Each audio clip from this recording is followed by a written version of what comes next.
Hello everyone, my name is James. This is video number 13, I think, of this game, portrait game that I'm making. I'm going to work in backgrounds this video, so I hope you enjoy it. Okay, let's go inside.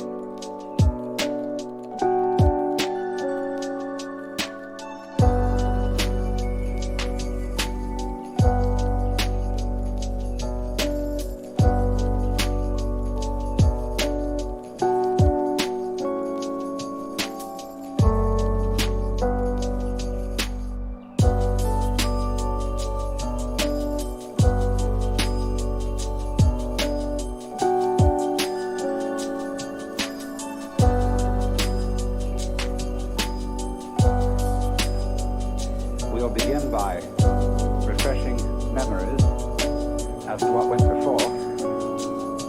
In discussing the theme of the Joker, I have been talking about a point of view, the Joker's point of view, from which not only our social institutions, but also all the formations of the natural world are seen as games. Careful of the word game. It doesn't mean as trivialities, because when we say it's just a game, this often means it is just trivial. There can be important games, as when we play the piano or musical instruments. We are not necessarily doing something frivolous, but we are playing. There is something in the nature of all play that is not serious, but at the same time may be sincere. And I tried to give you the picture of the multiplicity of natural forms on the one hand, and of human social institutions, and all the things that we do and consider important and busy ourselves with as human beings. I tried to give you the point of view from which these can be seen as games, as things being done, as it were, simply for themselves, and not for some ulterior motive. And therefore, these games are in a way best played when they are played as games. Although it's really all right for people to take them seriously, except that they are a little bit deprived. They're missing something. And so when the Joker sees a person taking his life seriously and regarding himself as extremely important, there is something a little bit funny about it, and he is inclined to get the giggles. And it's all he knows that the very intensity of seriousness with which the individuals concerned are taking these games will be a kind of foil for the subsequent bursting into laughter when he sees that it wasn't serious after all. You see that? You might say there are these classes of people. There are the very far out people and the very far in people. Now ordinarily we say someone's very far out when they are oddballs, when they are exceedingly unconventional.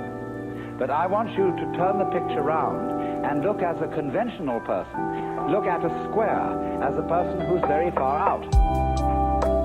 That is to say, he is so involved in the seriousness of the game he is playing that he is lost. He doesn't know where he started from and he thinks he's there. But he's completely lost because he is actually under the cover of his assurance, of his status, of his position in society. He's really a very anxious person. I said a lot yesterday about the way in which our society shows anxiety because it cannot permit the existence of people who don't belong. And it cannot really permit the criticism of laughter. It cannot permit the presence of the old-fashioned court jester. Because these people are so far out. They're so involved, and from a certain standpoint, you see, from the Joker's standpoint, he doesn't condemn such people. He rather congratulates them on their heroism for getting so lost and involved. But to keep the far-out people from going quite insane, there have to be far-in people. And the far-in people are those who keep contact with the original goings-on behind the scenes. They are like the prompter in the theater, where there are the actors out on the stage, relying on their memories, etc., and they're supposed to get completely involved in the play. But there's a concealed prompter with the script in front of him. And he is the connection of the actor on the stage with the green room behind the stage. And you see in this dramatic analogy of the universe, the green room is the central point, the still point of the turning world. The green room is how God is when he's back home, not involved in all these games, and takes off the mask. See, on the Hindu theory that everybody is a mask of God. Like a wonderful line in one of Chesterton's poems. And now a great thing in the street seems any human nod, where move in strange democracy the million masks of God. The million masks of the Joker, because the Joker is the player, the trick player, who plays ultimately the great trick on himself. So really, there can be no resentment about this. Nobody to blame, nobody to turn around to in the end and say, you bastard, you did this to me. Because it's always you who are ultimately responsible.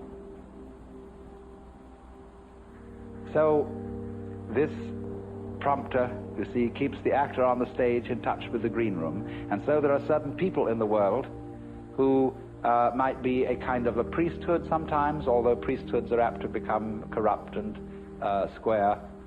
But a kind of people in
somebody around in the know, so that, as it were, the wheel of society and of existence, the wheel of the squirrel cage, the wheel of the rat race, can have an axle firmly planted. And at the center then there have to be the far-in people. So this is the domain of jokers. Now, having developed that side of the joker, the person who sees through the social institutions as games, I went on in the second session to discuss another aspect of the joker as the sly man, in comparison with the monk, the fakir, and the yogi. who undertake all those three, undertake in certain different ways disciplines which have the intent of releasing them from their karma. The individual, in other words, challenges his involvement, his attachments, his limitations, his finitude, and endeavors to overcome it. But in each of these three cases, the individual involved stirs up an immense opposition, because he serves notice upon the devil, or shall we say upon his karmic creditors, that he is about to leave town. And so all the creditors come rushing to the door. All his past sins catch up with him, and the devil lays his temptations in the way all the more thoroughly, so that the sly man is the one who, when he is going to leave town, does so instantaneously without any prior announcement. And so in this way there is, shall we say, a cunning manner of becoming a Buddha, and that is to become one instantly, without any preparation or warning whatsoever. This is why Zen is called the sudden school, and why Satori is a sudden awakening, because it has to be done without the slightest warning. Now, but then I pointed out that the moment you have any idea about doing this, you've already ceased to be sudden. That is to say, the moment you seek for some spiritual attainment, which is becoming a Buddha, becoming awakened, becoming released, getting in there, you've already served notice upon your creditors. So that somehow or other, you find that you have to do it without intending to do it. And that is a double bind, which you impose upon yourself when you say, I must find a way of doing this spontaneously. That's the old basic double bind. You must be spontaneous. You are commanded, or you command yourself to do something which is acceptable only if it happens spontaneously. Then you think about that and say, well, what a fix that is. Here am I saying, I must be surprised, and I'm going to lay plans to surprise myself. So by going through this, you discover naturally that can't be done. You can't surprise yourself on purpose. Yet that's what you have to do. So what about it? You come to a state of total paralysis. You're stuck.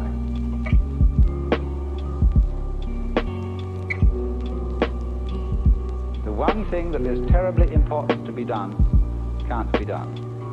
It has to happen. It really does if you're earnest about this. You want to get out of the trap. But you can't do anything about it, either actively or passively.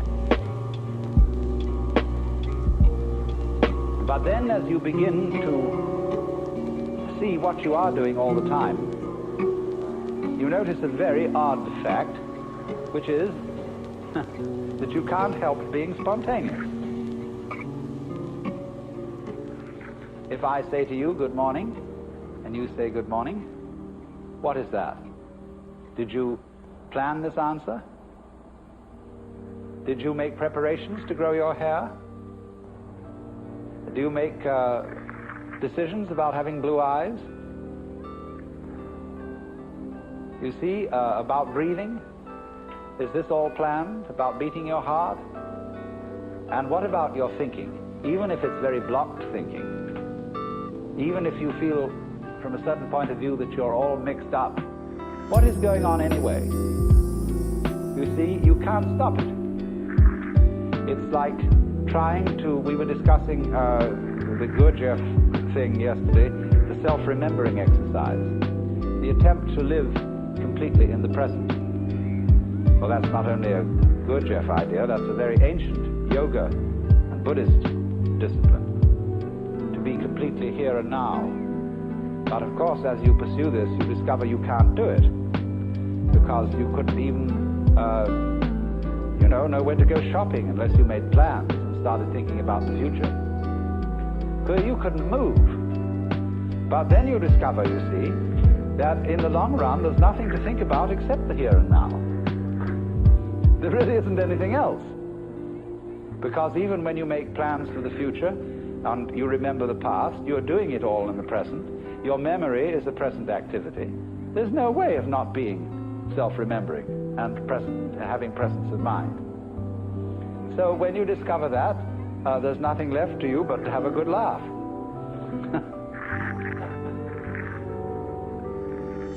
Well, now, I want to develop to a greater extent something I only touched on yesterday afternoon when we were discussing anxiety and laughter and the relationship between the two.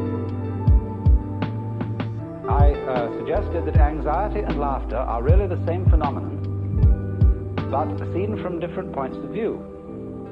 As we all know, we can have shudders of horror and shudders of delight, tears of grief and tears of joy. And it's the same shudders and the same tears in either case, but they have a completely different meaning. Now, life is a matter of oscillation. Life is vibration. It's the whole time and all the way through. The question is, how are you going to interpret that? Is it tremble, tremble, tremble, or is it laugh, laugh, laugh? That's the great thing. And sometimes it's one, and sometimes it's the other. So that the whole thing of the Joker is he comes into being, as it were, at the point when the anxiety interpretation of the trembling becomes the laughing interpretation. We were talking about monks who had skulls in their cells to remind them of mortality. And we think a grim thing. The skull is a grim thing. But Chesterton had the poem about the skull.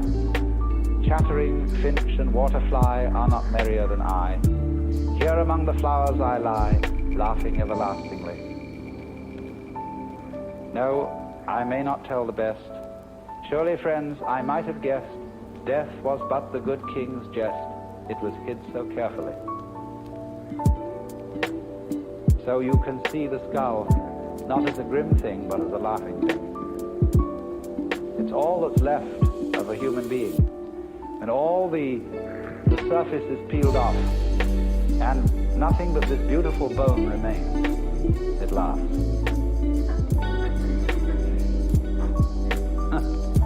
Now why?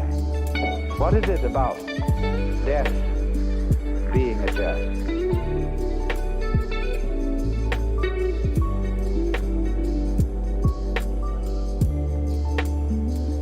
We discussed the problem of the zebra. You remember? Whether a zebra is a yellow horse with black stripes or a black horse with yellow stripes. And of course, you can see it either way. And you can argue till all is blue about which side is right. And let's suppose that a black horse is a horse of ill omen, even though striped with yellow. And a yellow horse, a horse of joy and good omen, even though striped with black. This is our eternal problem. We are in the state of egocentric consciousness, firmly convinced that death is a threat. We are so convinced of this, even though individuals may say, well, I'm not really afraid of death. What I'm afraid of is dying in an unpleasant way. Nevertheless, since almost all moralists and people concerned with ethics seem to agree, whatever their differences of opinion, that survival is a good thing. In some sense, if not survival in this body, even the most, the people who would rather be dead than red, firmly believe that that is true because they believe there is a hereafter, where they can go and where they can be rewarded for the courageous stand against evil which they have taken. You see? So that's still some kind of insistence on the value of survival. And we all cling to this idea of survival with tremendous passion. But we have been fooled, because survival is an important ideal only so long as you have bothering you the bugbear of death, that the world might stop altogether, and that your death, so far as you are concerned, is curtains forever. And that is really the bogey.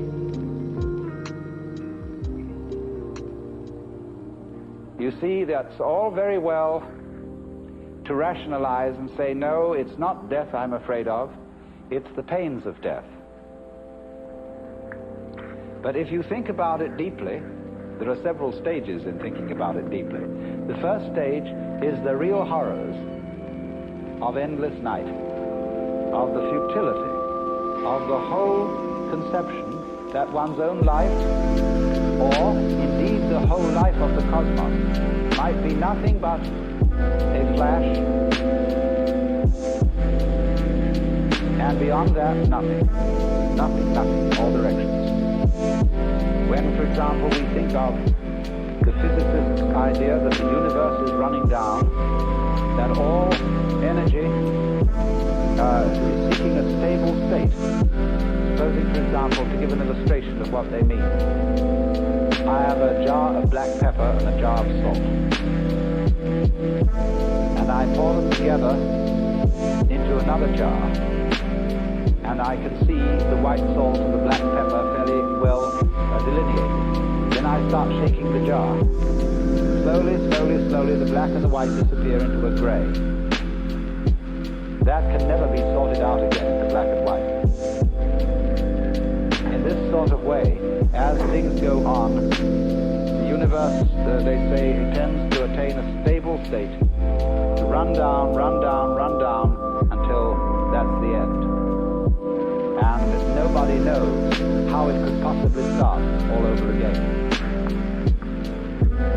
But I always say, and I feel it's in a sort of funny, intuitive way, that what happened once can happen again. If this world started at some time, supposing there was a colossal explosion which set all these galaxies flying out, then what existed before that explosion must surely have been something like the stable state to which we shall run down in the end. And if it went bang once, there's absolutely no reason why it shouldn't go bang again. I suppose there are temperaments in logic. I have a temperament whereby I just cannot, it seems to me absolutely basic that what happened once can happen again. But there are other people who so cherish the unique that they can conceive the idea of something like existence happening only once. But you see, something that happens only once doesn't happen at all. What happens if a given sound consists of only one vibration? What is the upcrest of a wave apart from the downcrest? Can you conceive that? That's the same koan as what is the sound of one hand.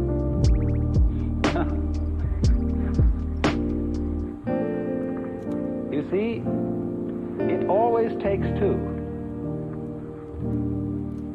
you can't have a purely left-sided person. Imagine. So, in this way, just as you can't have just one vibration, I mean, it's like the saying, the greatest strength of mind is to eat one peanut. and so it can hardly be done. So there isn't just one vibration. And a dit but no da sort of thing. You have to have it do more. So in just the same way, when you magnify this principle, there isn't just one cosmos, or one big explosion that starts and stops. All stopping implies starting. Someone just wrote to me, we haven't parted because we never met.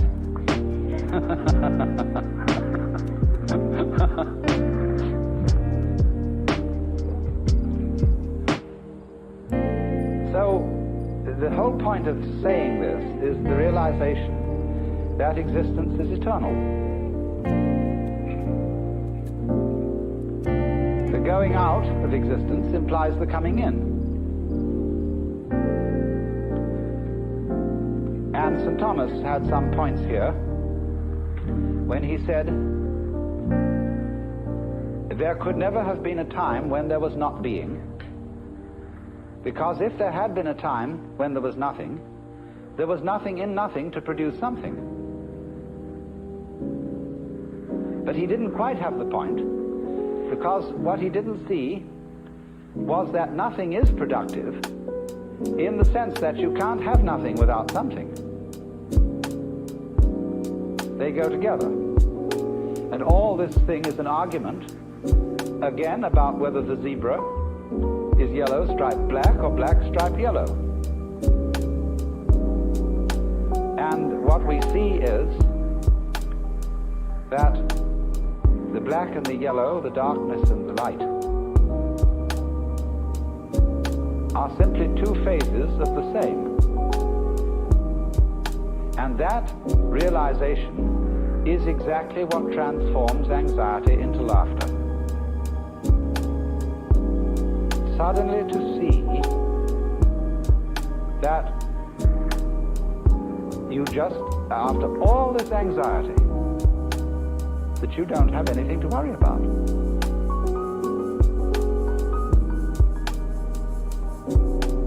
Now, that doesn't mean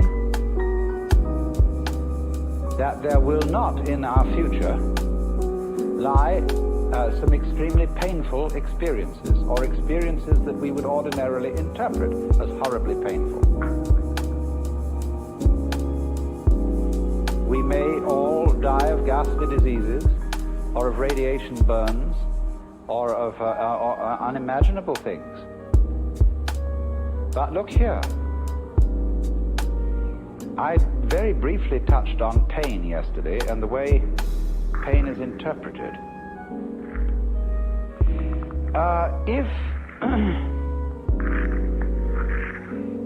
If you interpret pain as something that is destroying you and is going in the direction of total death, then it's very serious indeed. And it's perfectly terrifying. But I've been investigating experiences of people who've undergone torture. I don't know if anybody in this room has. It's always possible. But, and then if so, you can correct me.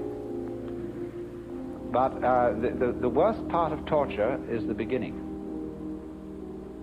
When, of course, you're full of all your illusions and all your fears about black and white and the terror that black may win. But it's said that as torture proceeds, it slowly changes the state of mind of the victim to a kind of drunken, masochistic giving in to the torture, so that it becomes something that he cooperates with. And that if the torturer notices this, he knows he's through and has to kill him. So, in other words, there is a point at which pain becomes an experience without having a negative interpretation put upon it. Becomes, in other words, converted into ecstasy.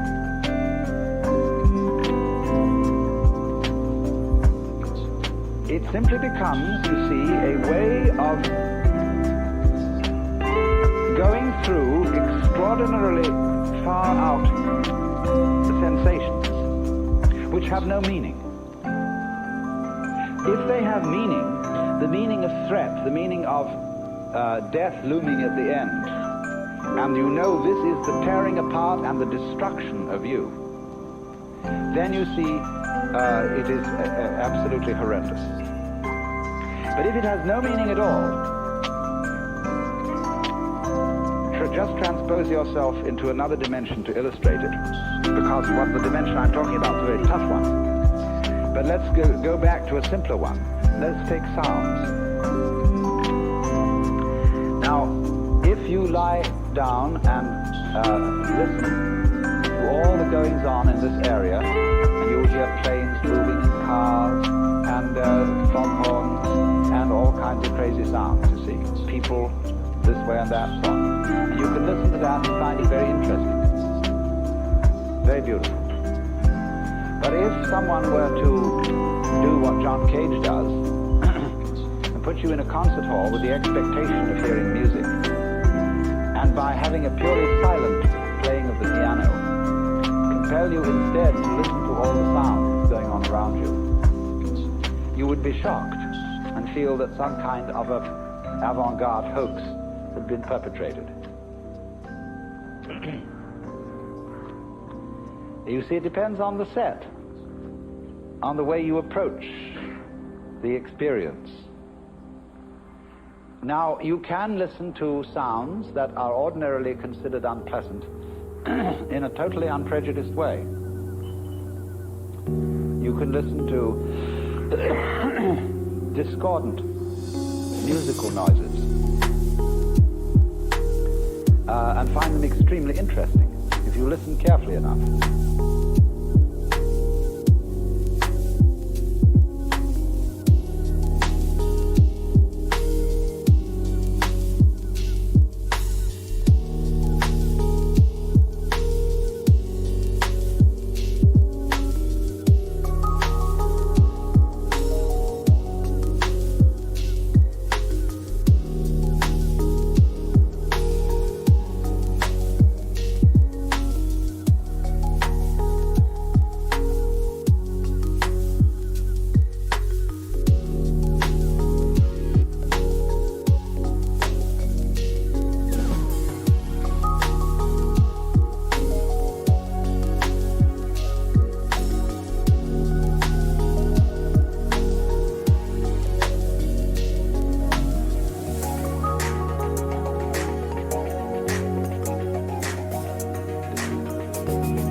Having a certain kind of language and therefore a certain kind of logic that goes with it.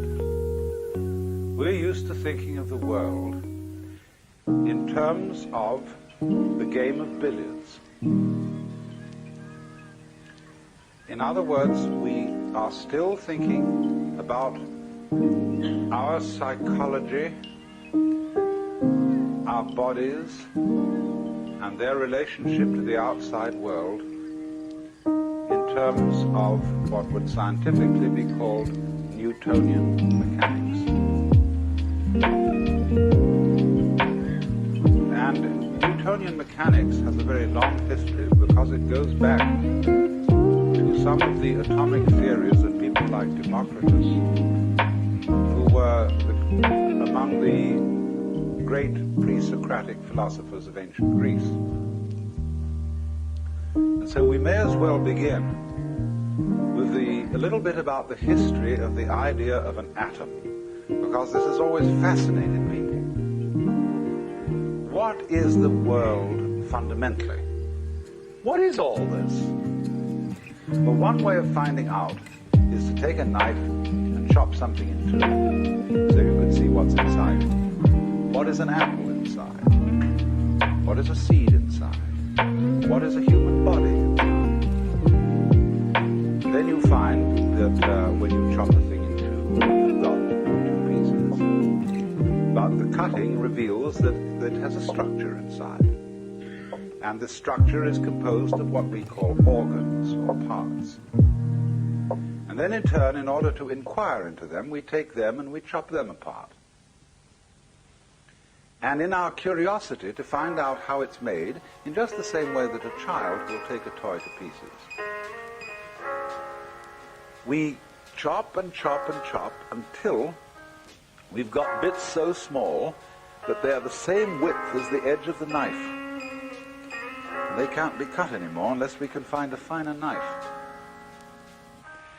And so when we get down to that bit beyond which there is no bitter, that is to say it can't be chopped any further, it is called in Greek atomos, which means, the first letter a means non, tomos, cuttable. And so the word atom means that smallest particle of the world which can't be cut into any smaller particle. That's the original idea of atomism. So then, it went further than that to the notion that the world was built of atoms in the same sort of way that a house could be built of bricks or stones. The world is seen, therefore, as a composite of fundamental particles. Then what remained to be discovered was the laws governing the relationship between these particles. And so naturally one thought of them as little balls. Why balls? Because balls are hard to cut. If you take a ball bearing and hit at it with a sword, it's liable to jump right off to one side. A cube will submit to being cut. A ball is very difficult to get at. A very strong form of nature. So people have always tended to consider atoms as balls, especially atoms of liquid. There was a notion, you see, that the atoms of the element of earth were cubes, because cubes all sit together rather firmly. Liquid, which when you put up good that was balls. Fire was made of, if I remember rightly, little pyramids. Air, I can't remember what air was made of. What their atoms were shaped like. Maybe sausages or something like that. Because air is pretty difficult to get at too. But they had some ideas. But fundamentally, what has influenced Western thought and still influences Western thought is the idea of an atom as some sort of fundamental little planetary system. And so these things come into relationship with each other and they bang each other around, as in the game of billiards. And so if we are to understand the world profoundly, we have to find out what are the laws governing the relationship of the atoms. Now, you must understand first of all a principle about what are called laws of nature.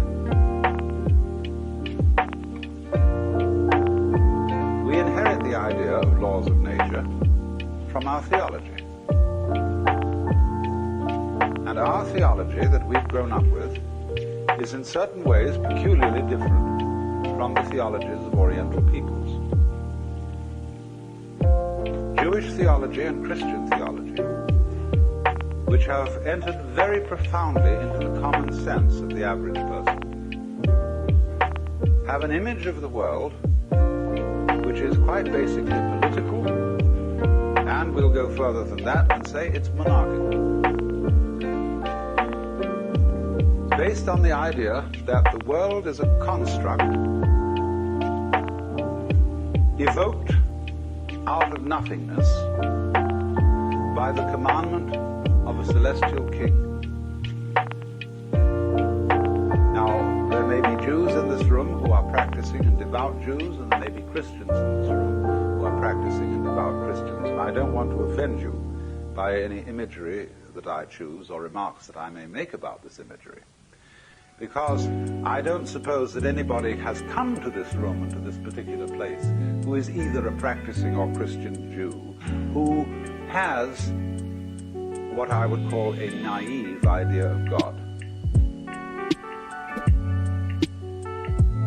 But the funny thing is about our ideas of God is that our symbols, the images, the mythological forms which we use to describe God have an extremely powerful influence on our feelings and on the way we behave.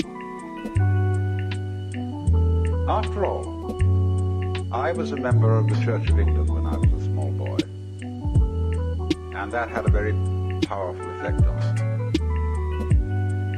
And in the Church of England, it's quite obvious, from an emotional point of view, as distinct from a very intellectual point of view, that God stands behind the King of England.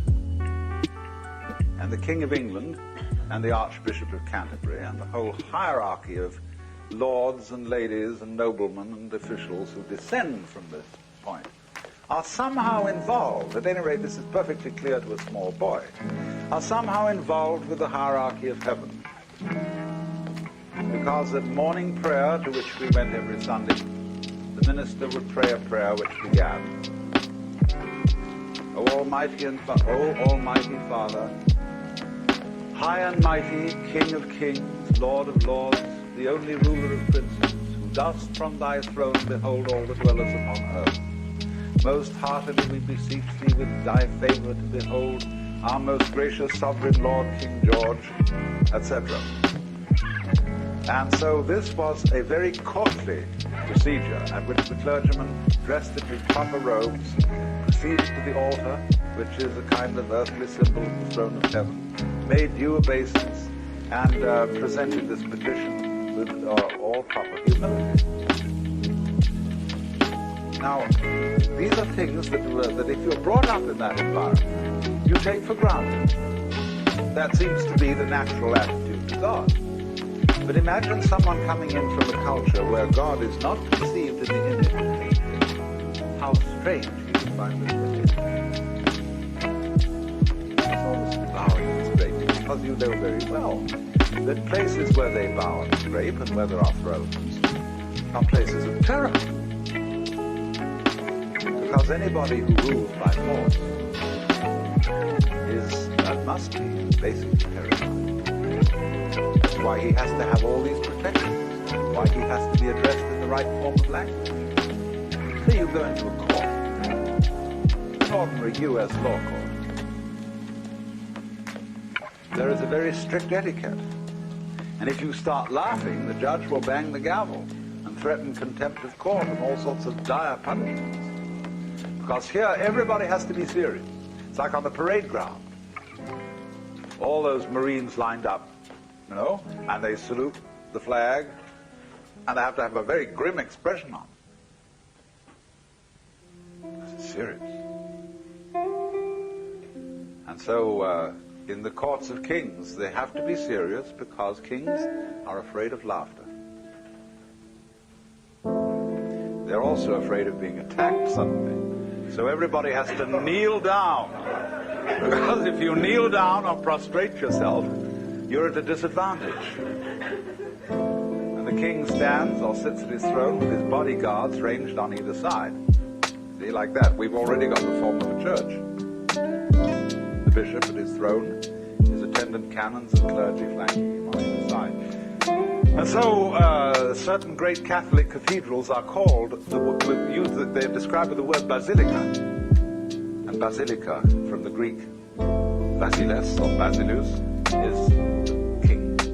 So the basilica is the court of the king.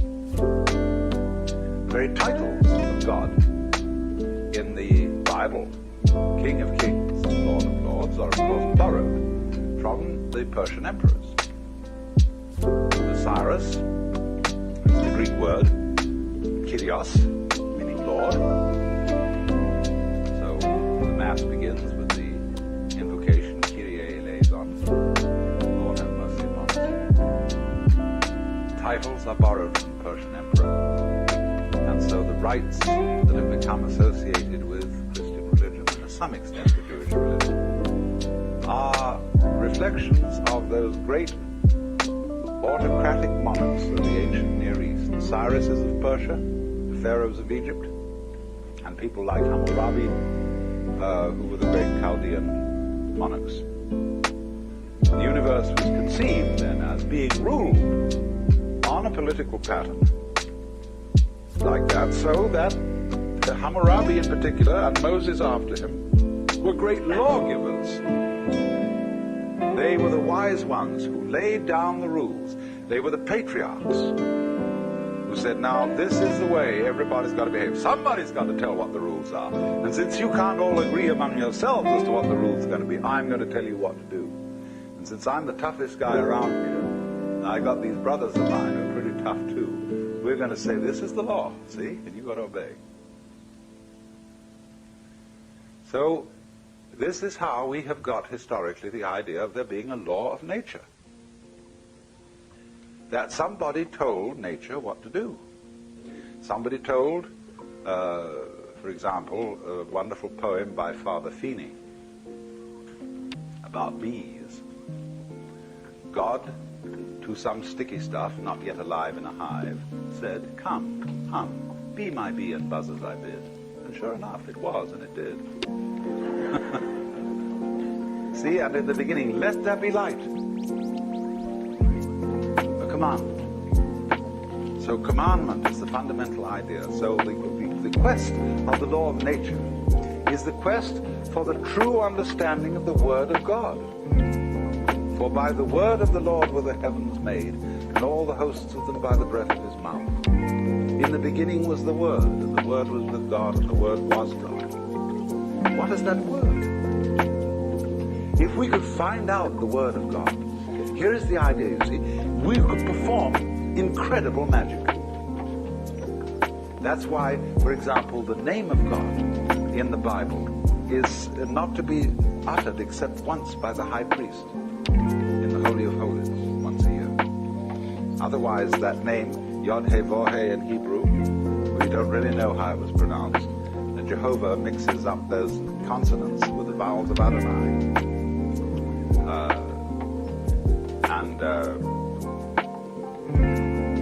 Then it's all mixed up in translation. But anyway, Jehovah is a polite way of saying what can't be said. Because if you know the word, if you know the name of God, you have power. You have the power of God. And so all ancient ideas of magic were based on knowing the names of God. It is said that there are 100 names of God, and 99 are revealed to us. And the camel knows the 100th name, which is why he looks so snooty.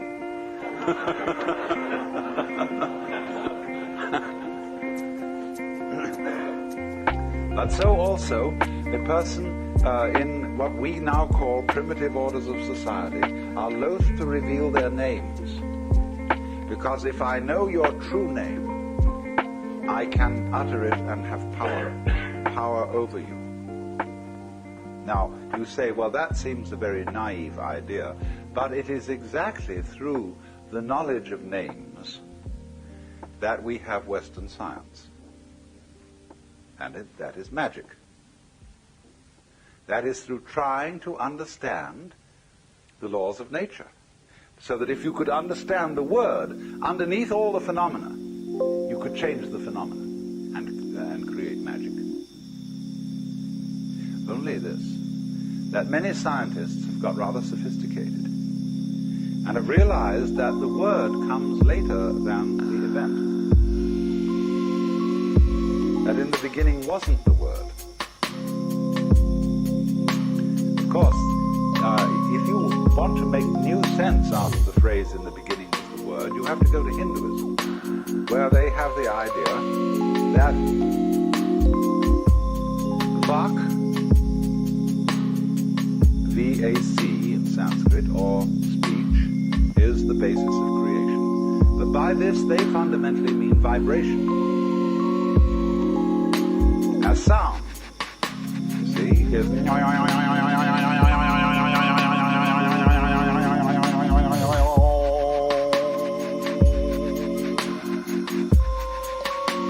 that is, you see, if you listen to sound and go right down into it, fundamentally get what sound is all about, you understand the whole mystery of things. Because the whole mystery of things is vibrating energy.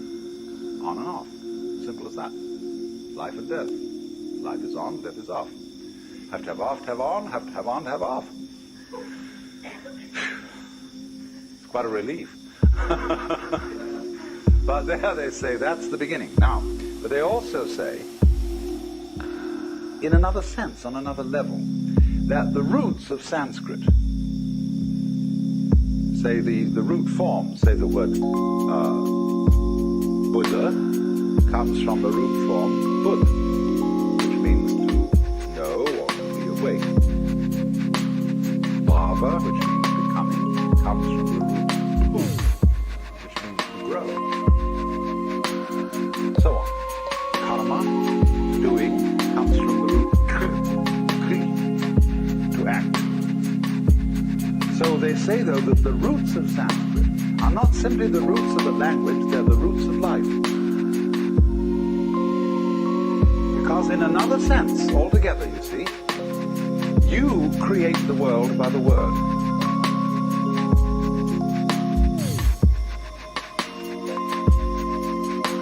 And this is something that we're not very conscious of.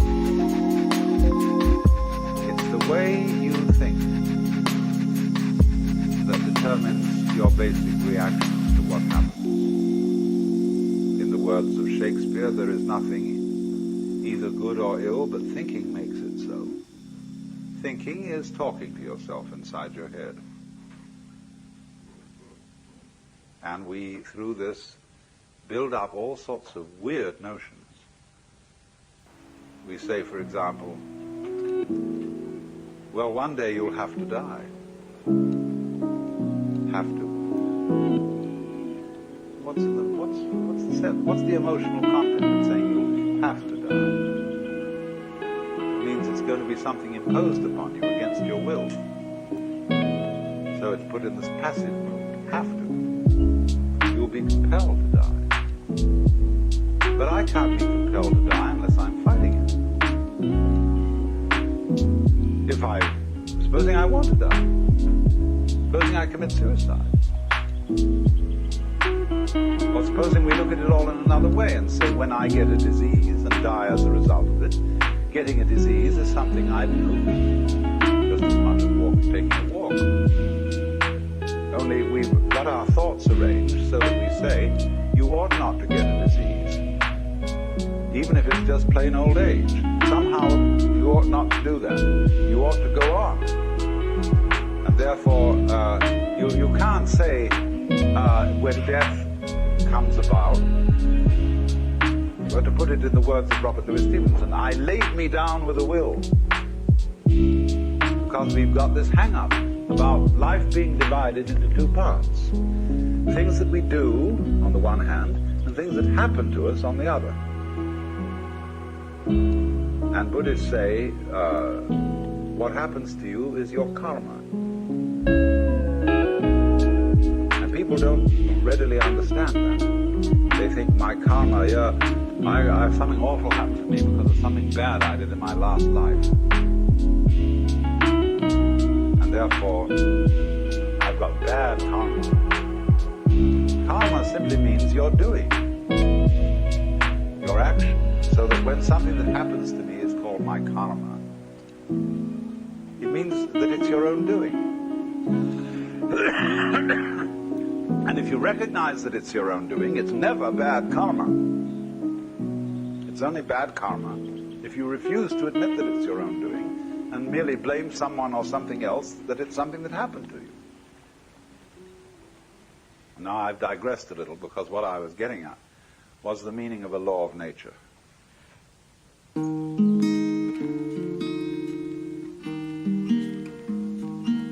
Laws of nature were taken over. The idea of the law of nature was taken over by Western science from this ancient magical notion of the Word of God, the commandment of God, being the foundation for everything that happens in the world. But now, today, in Western 20th century science, there is an entirely new idea of the law of nature. The laws of nature are not things that exist in any real sense, which phenomena like the motion of stars or behavior of animals and rocks, they're not phenomena which these things obey. The universe is doing its stuff. But because we have a certain kind of structure and brain, we want to make sense of it. And therefore, we find various ways of understanding the world by the principle of regularity. Now, what's that? Let's take a clock. A clock ticks regularly. But the world does not tick regularly. Inconveniently enough, the sun does not have the Earth go round it in a neat 360 days.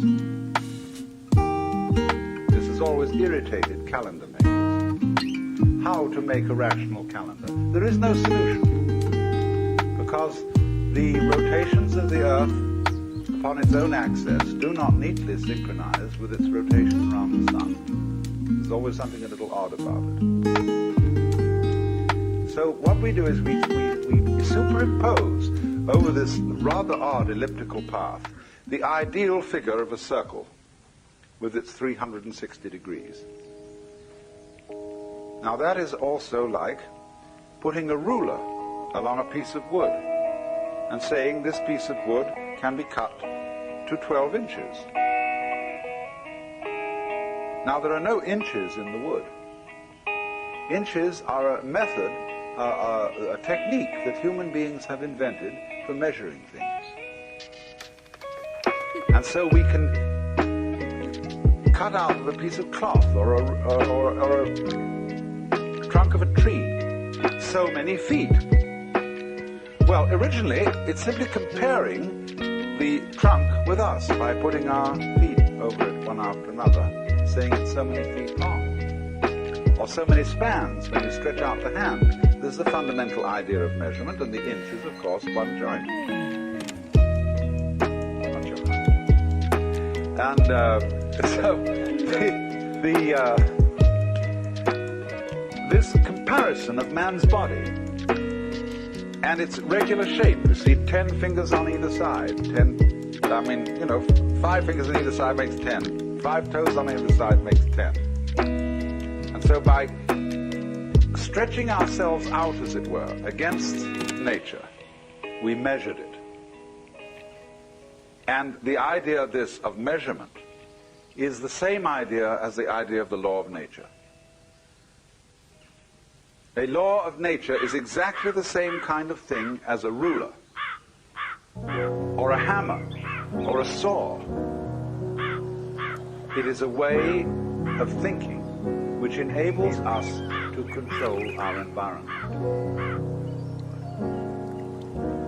by observing regularities, and then by making a calculus, which is a process really of betting. Will it be regular next time? And the odds are that it may be. If it's done it once this way, it's likely to do it again that way. So in this way, you predict eclipses of the sun. You predict the phases of the moon. You measure it. You count it. How often it did it like this, how often it did it like that. And you say, well, it keeps on doing it. And you think, wow, this is fascinating. It seems to obey me, because now I can tell you any time it's going to come up. And if the other people around haven't figured it out, they think I'm magic, because I'm going to say to them, the moon is going to change at such and such a time. So many days from now, it's going to have a different shape. They'll say, my God, he was right. And they'll think I'm making it happen. Because I can do that. So I get a rather privileged position. Because I can make it. That's the basic idea is with the law of nature. The law of nature is a human network.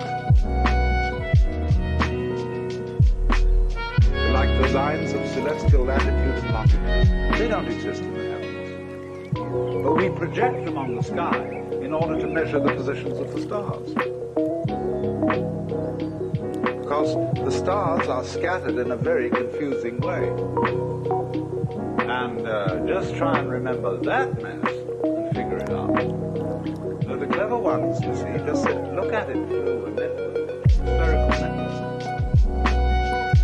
Then you can number all the squares of the spherical network in accordance with the principles of the circle for 360 degrees. You throw the network on the sky. It isn't really there. Then to help you a little further,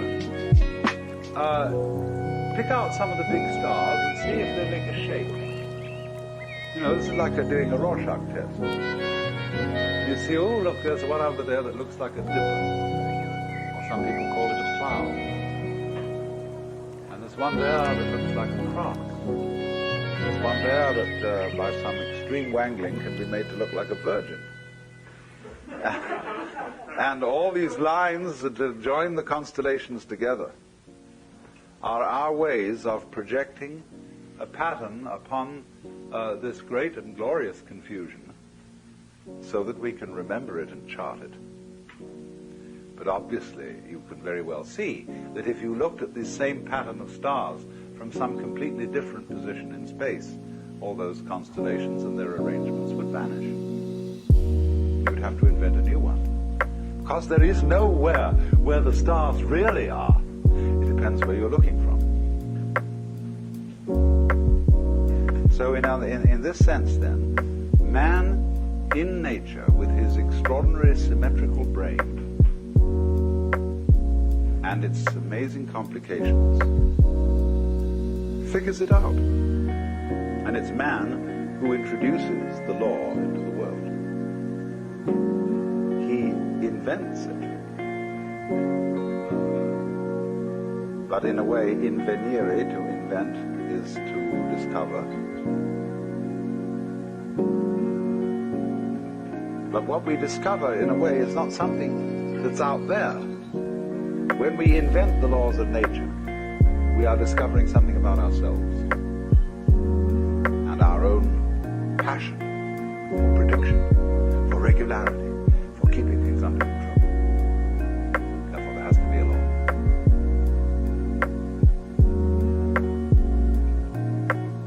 So then, going back right now to the beginning of what I started to say,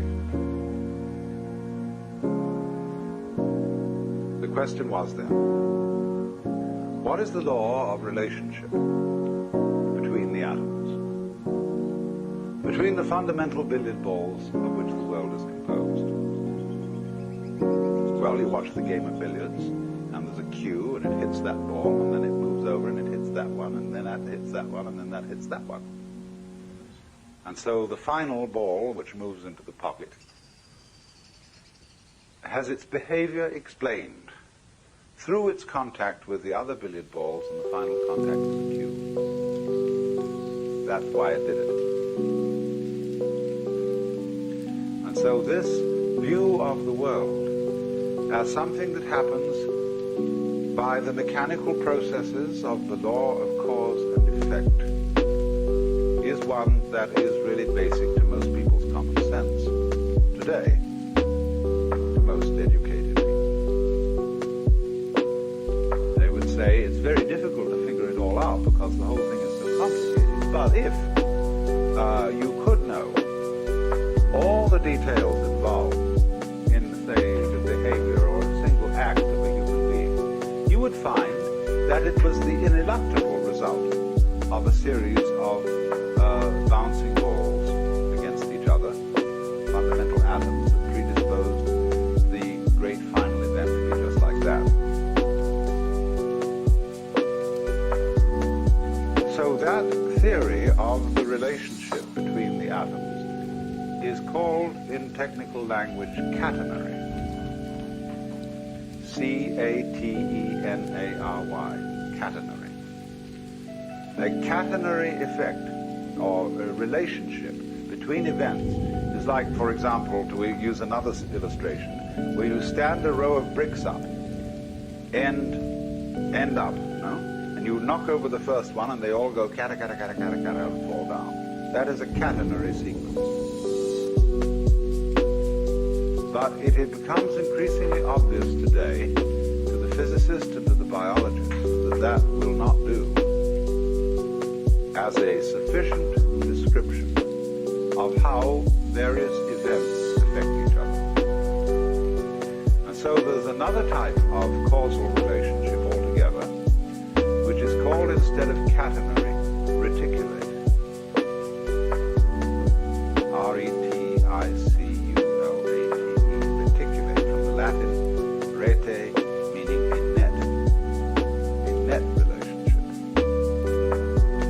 Wherein, in other words, any given event is not simply ascribed to one or more previous events, but that the relationship between the past and the present, and between the present and the future, is all to be taken into consideration in understanding any one event. In other words, let's take one event. I drop a ball and it bounces. Let's say it's an event. I don't know how many events it really is, but we'll just say, for the sake of argument, that it's an event. Now, is it enough in describing this event to say, I let the ball go, it obeyed the law of gravity and hit the floor, but because it was made of rubber and had some air inside it, it bounced and sort of slightly disobeyed gravity because it had an energy in it. But that's not enough.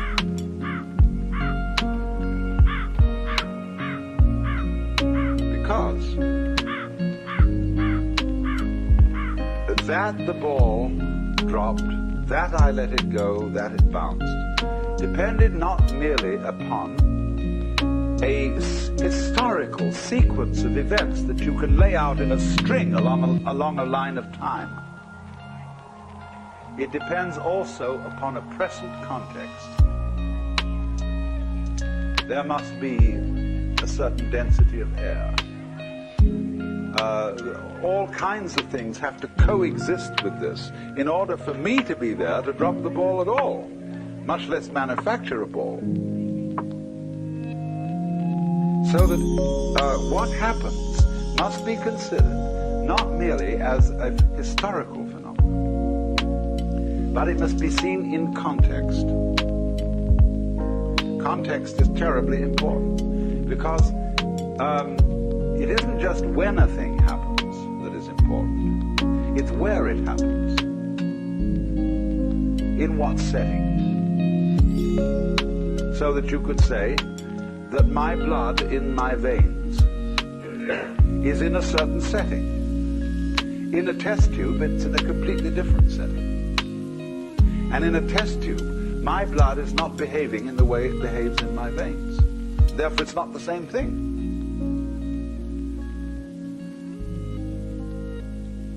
So, an individual person in one setting will behave in one way, in another setting in a completely different way. I remember when I was a child, I was one boy when I was at home with my parents. When I went to visit my uncle and aunt, I was someone different. When I was with my peers, I was someone quite different. Because I changed according to the setting, and children are very well aware of this. It's only as we go on that we keep having it drummed into our heads that we ought to have a consistent character, because we're influenced by novels, where the characters are supposed to be consistent. And so you ought to have a consistent character. You ought to behave the same in all circumstances and towards all people. That merely means you become inflexible. So what things are, therefore, depend on the context in which they are found,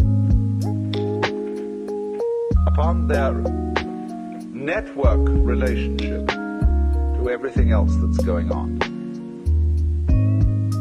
And one of the reasons for this, which is going to lead us to something more profound but much simpler, is, of course, that the whole notion of a thing or of an event in nature and of causal relationships between different things and different events is a purely abstract idea that does not really fit the facts of nature at all. In nature, in this physical world that you feel when you hold your head or hold somebody's hand or just breathe, in that world there aren't any separate events. None whatever. Sure, there are all sorts of wiggles around here, all sorts of lines, all sorts of colors, all sorts of surfaces, all sorts of forms, but they're not separate. Because you see, you can't separate an inside, what you are inside your skin, from the outside of the skin. Because you can see that at once. If there weren't anything outside your skin, there'd be no inside. It takes the outside and the inside working together to create this situation. And in the simplest way, the situation that I call my body wouldn't be operating unless there was air around here to breathe. This physical phenomenon goes with the situation of there being air. Now, true, it wiggles about inside the air in a rather complicated way. And other people watching say, oh, there's something going on over there. No, because the air you can't see and it remains rather constant except when there's a gale. And so you don't pay much attention to it because it's always around. What you pay attention to is what changes rather rapidly. And you say, well, that's a that. Say, hey, you say to someone, you see this change going on, some wiggling over there. Say, what's that? See? And he knows what you mean by a that. A that means something on the end of a finger point. It's different. It's peculiar. See? That's a that. So from that comes the idea of an event or a thing, a that. But all these that's that are happening aren't disconnected. They go with each other just as I go with the surrounding air. And just as this whole situation in which we are at this moment is a complicated going-withness. Now here then we get to the fundamental idea, this idea of going with. From this we shall be able to construct the whole notion of network. And this is the idea I said at the beginning. It is extremely simple, but very difficult for people brought up to use Western languages to understand. Now going with this, we could call it relativity, relationship.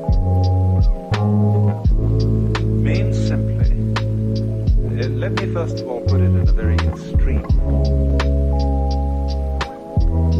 Consider yourself, sitting here at this moment, being just exactly the sort of person you are. Maybe a little neurotic, maybe a little sick physically, maybe a little ashamed of yourself for some reason or other, or whatever. Just the way you are anyway, just like that, sitting here. That situation goes with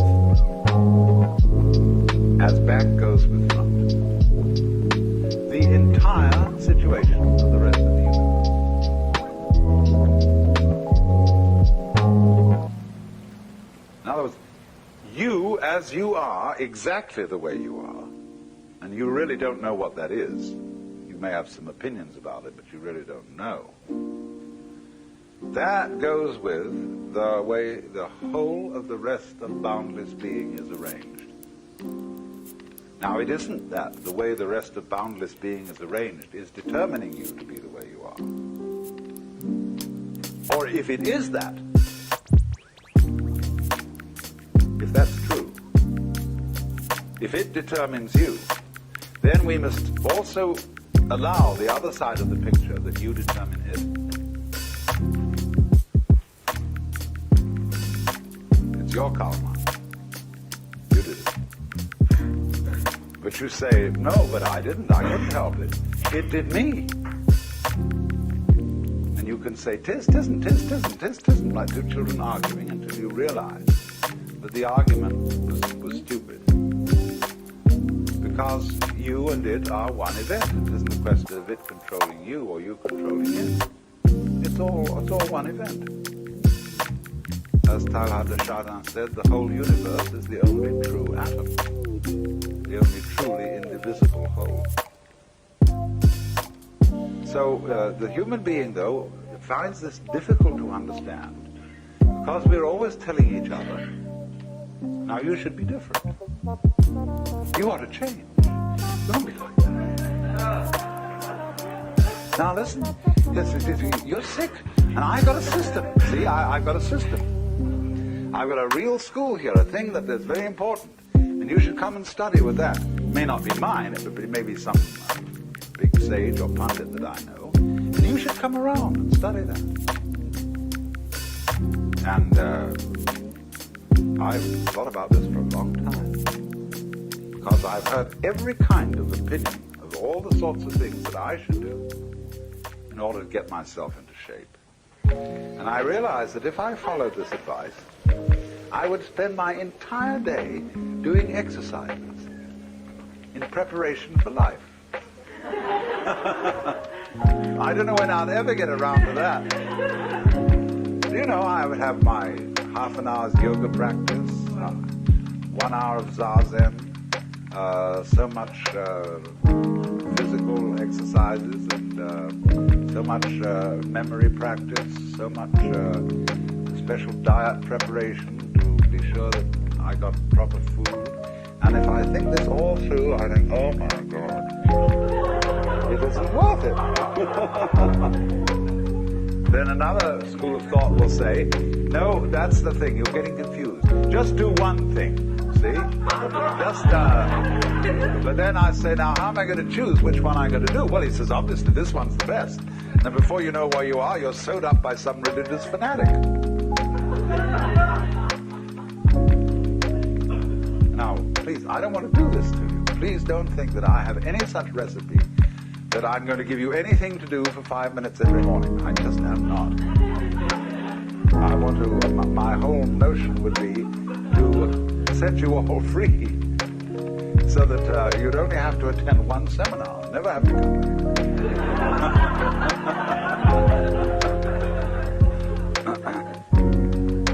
That's the idea, really. Because I know that so far as my own livelihood is concerned, that there are always more people. And if, no, I don't collect the following and just send them all away. There are plenty more people to fill the vacuum. But this is the important, this is the whole idea that we're going to work on of a net. That you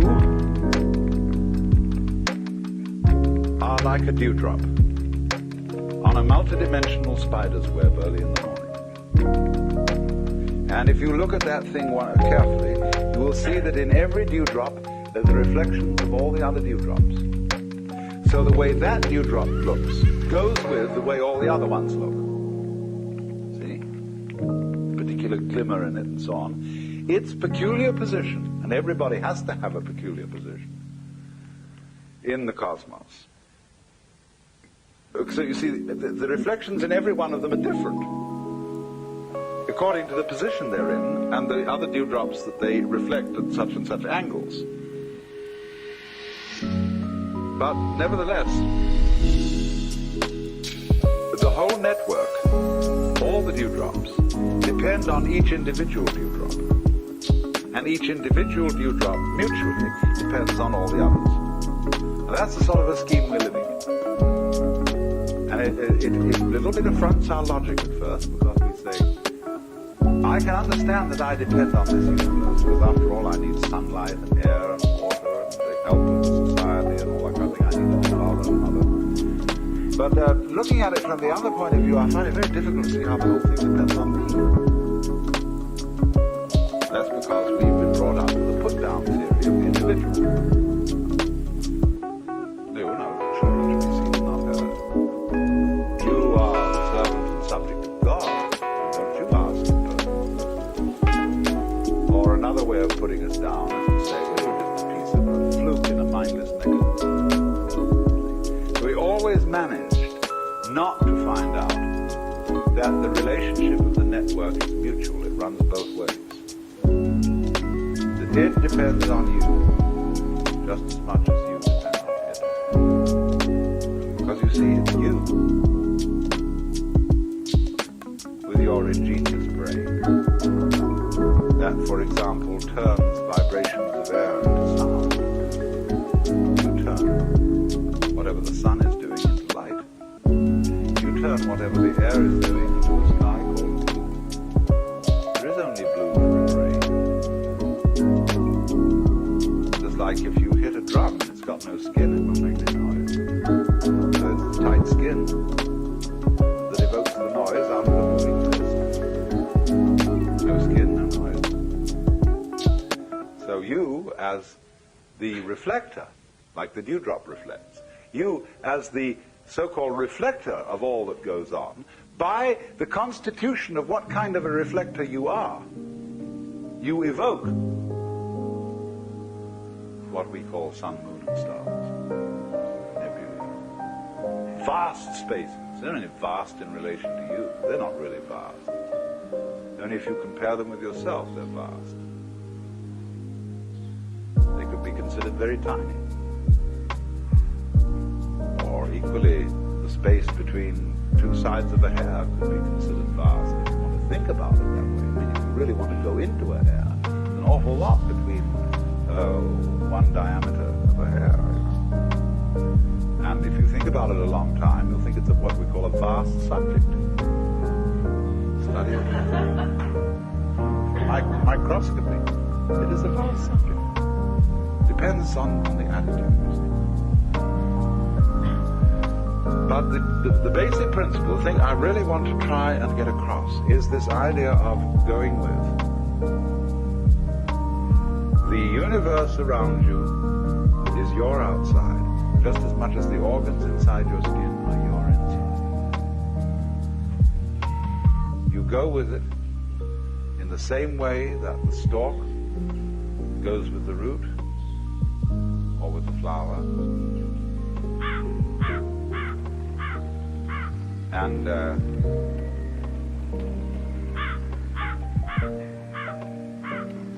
as front goes with back, as north pole of magnet goes with south pole. This principle of relationship governs everything. I wouldn't say governs, I'm only using the wretched terms that we have to use out of our language. It underlies everything.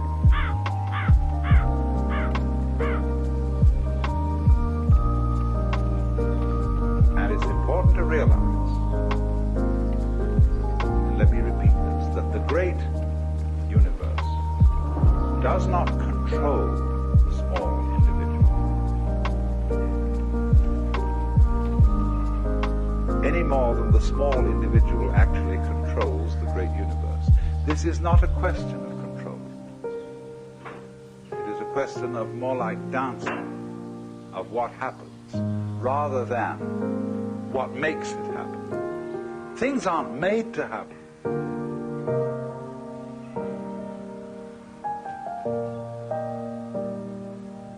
Only if you insist that a certain event is quite separate, then you can think of it being made to happen by the events that came before it. But if you realize they're all parts of one event, or different aspects, different phases of one event, then you see it happening and you don't see anything making it happen.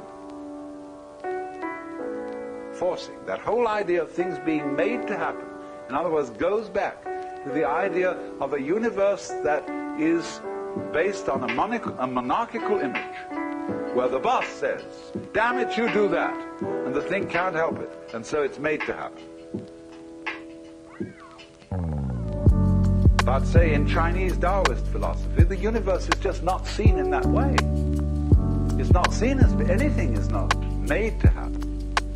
It is what does happen. But it's all interrelated. And therefore there is a pattern to it. There is an order to it. The order of the net. Things and events are explained as being links in a causal chain. And so every particular happening that is identified as a thing or an event, which is, however, quite an arbitrary kind of selection, is explained by its past, by the chain of events which lead to it in a causal sequence. On the other hand, in thinking of the reticulate relationship, a thing is explained not simply by its relationship to past events, but by its context, that is to say, its relationship to present and future events as well as past, so that every event becomes something in a network. Now, you will very well understand that when you see the knots in a network, or better, the squares of the net, they're all held together by each other. Imagine the kind of network where instead of there being, something like knitting. In knitting, the stitches are all held together by each other, and if something breaks at one point, the thing starts raveling. So, the reticulate view, or the net view of the universe, is one in which the Buddhists say everything mutually interpenetrates everything else. So, as I was trying to make the central point, the point of implication, the point of relativity, that things go together like two sticks standing on the ground in this way. See? They give each other mutual support. Or like the three rings in the Ballantine beer trademark, or the Christian symbol of the Holy Trinity. Those rings interlock. But take one of them away, and the interlocking is broken down for all of them. So in the same way, the individual, although seeming to be something that rattles around in the universe, although a given planet or a given star seems to be something that is moving on its own, motion, the behavior of stars, is a situation that arises only because of the mutual interdependence of all stars. Because, to take a very simple illustration, if there is only one star in the whole universe, no motion can be ascribed to it. It can't even be said to be still. Nobody knows what it's doing, because there's nothing for it to relate to. But take two stars, and they can get nearer to each other or further away from each other. But no one knows which is moving. Get three stars, and then you have, say, two close together, and one of them seems to go away. Now, who is moving away from who? Are the two stars saying, hey, we don't like you, we're going to get out of your way? Or are they saying to the other star, why don't you like us? Why do you keep going away? Well, who's right?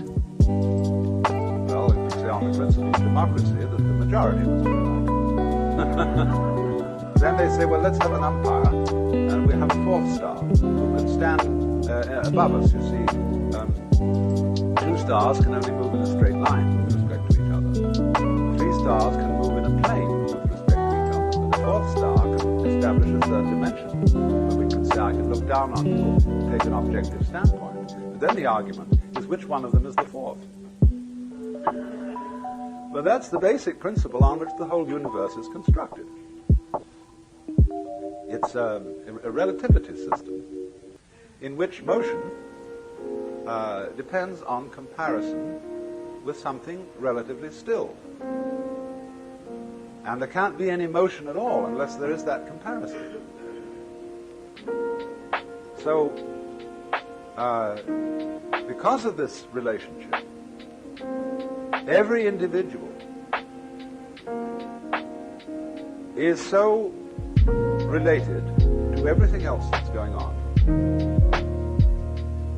that you imply it.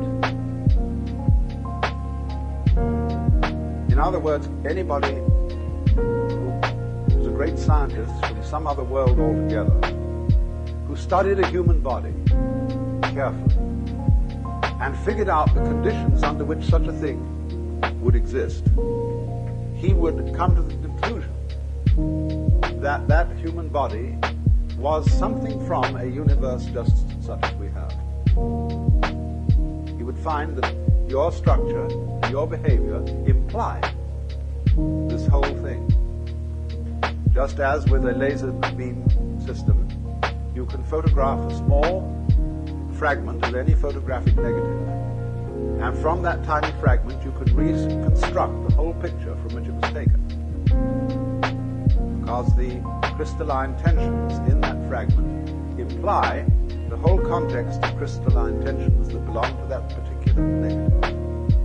So in exactly the same way, you as an individual imply this world, and this world mutually implies you. And you are a natural formation, moving in and with this universe, not determined by it, because this is not a system of determinism. But you are moving with it in just the same harmonious way that you notice the waves moving, and the trees growing, and the clouds moving. And as you don't accuse the clouds of making aesthetic mistakes, so really is a certain light in which you can see human beings, both good and bad, as perfect forms of nature. You may have fashionable discriminations about who is beautiful and who is ugly. You may have metaphysical discriminations about who is sick and who is healthy. You may have moral discriminations about who is good and who is evil. Now, these are all points of view, relative points of view. They are all legitimate because they are parts of the functioning of the whole. The fact that you take those points of view, that too is part of nature. But a skillful person lives on two levels at once. You live basically on the level where you know there are no mistakes.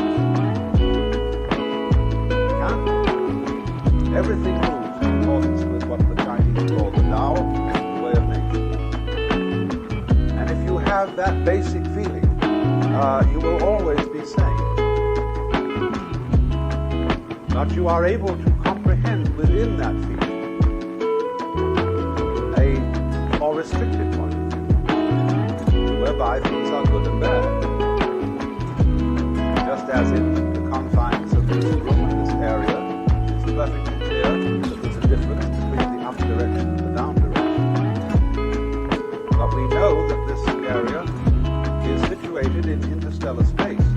There is no up and no down.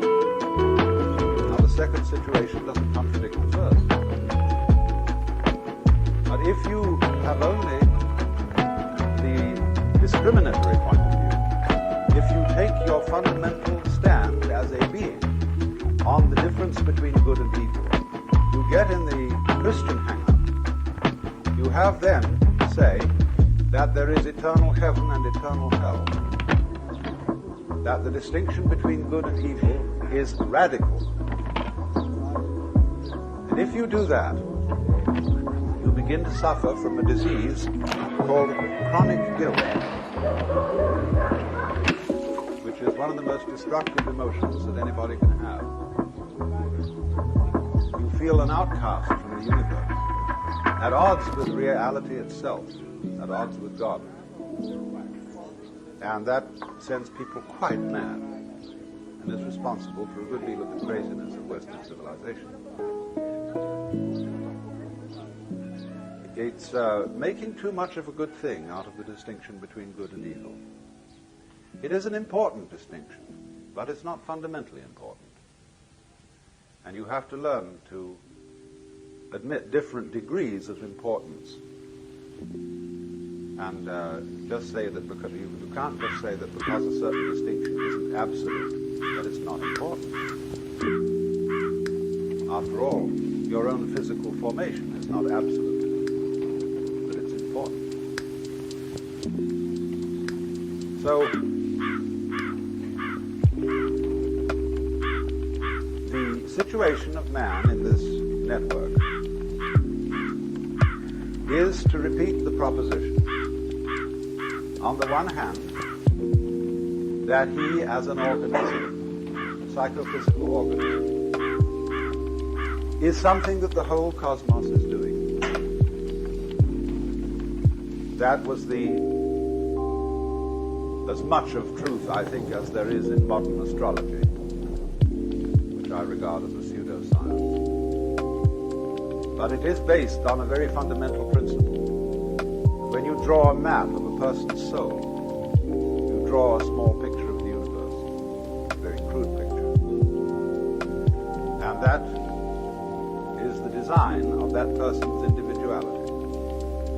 The truth is, therefore, that your soul is something which contains your body. Your body does not have the soul inside it like a spook. And the whole cosmos is your soul. So the cosmos is doing you at the point you call here and now. Reciprocally, you are doing it. And the one depends upon the other. You have difficulty in conceiving this as a Westerner because we have all been brainwashed by several centuries of put-down theories of man. That you were the wretched little subject, and a disobedient one at that, of an eternal king, and B, that you were just the fortuitous congress of atoms in a mindless mechanism of incredible vastness. Having entertained those two theories of man and of existence for so many centuries, we are very much brainwashed into being unable to see that we and the universe are mutually causative, or to use the Chinese expression, mutually arising. Now then, a second difficulty arises in this, which requires that I bring in some ideas, first of all, from Buckminster Fuller. The principal notion of Buckminster Fuller's thought, and if you don't know this name, Buckminster Fuller is what I would call a philosophical engineer. A man who is one of the most creative minds in the modern world. He invented the geodesic dome, which is his main claim to economic fame. But beyond that, he's done a great deal of extremely fascinating thinking about the future of technology and the situation of man in the universe. And he has devised this important term, synergy.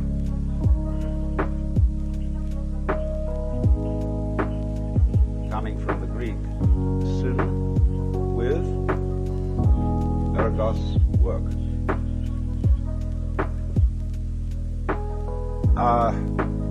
But what he means by synergy is this, that every complex organism has as a whole an intelligence greater than any one of its parts. And that every complex organism as a whole has an intelligence greater than any one of its parts.